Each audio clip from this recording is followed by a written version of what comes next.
Hey guys, how are you? Well, look, had a final productive day in Israel. Today I was mostly focused on meeting with the Ministry of Defense in Israel, understanding the security situation on the ground in Gaza, and obviously meeting with some of our military personnel as well. I mean, the whole purpose of this trip was to really try to understand how to make the peace stick, how to move on to phase 2 successfully, and a big part of that is just understanding what would be necessary to police and secure Gaza so that on the one hand, we can provide stability and hopefully some humanitarian assistance to the Gazans, but on the other hand, ensure that Hamas is unable to threaten Israel. So it was a productive trip. I appreciate the Israeli government for hosting me. Really appreciate all the folks from Central Command in particular who are trying to make this peace stick. It's very important for our country, and I think that we're on a very good pathway.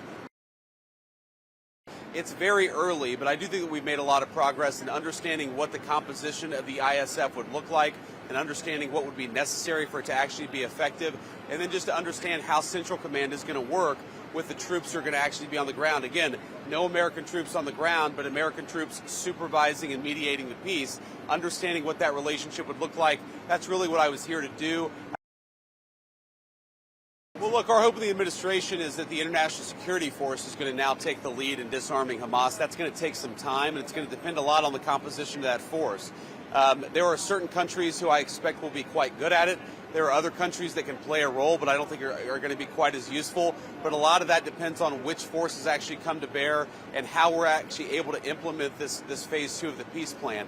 I do think that we're in a good place. I mean, for all of the difficulties and all the problems, right now, I think we can say with confidence that Israel is respecting the ceasefire, Hamas is respecting the ceasefire.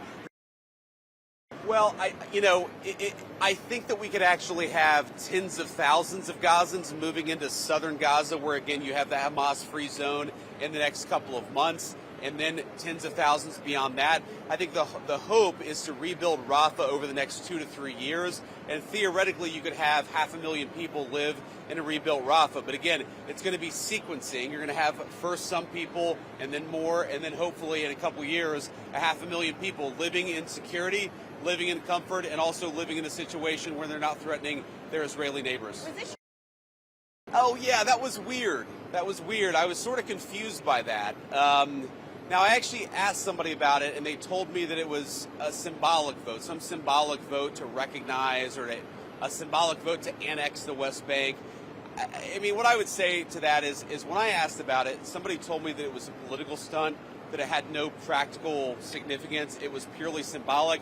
I mean, look, if it was a political stunt, it was a very stupid political stunt, and I personally take some insult to it.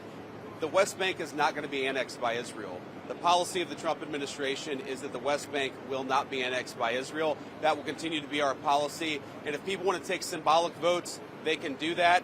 But we certainly weren't happy about it. Thank you.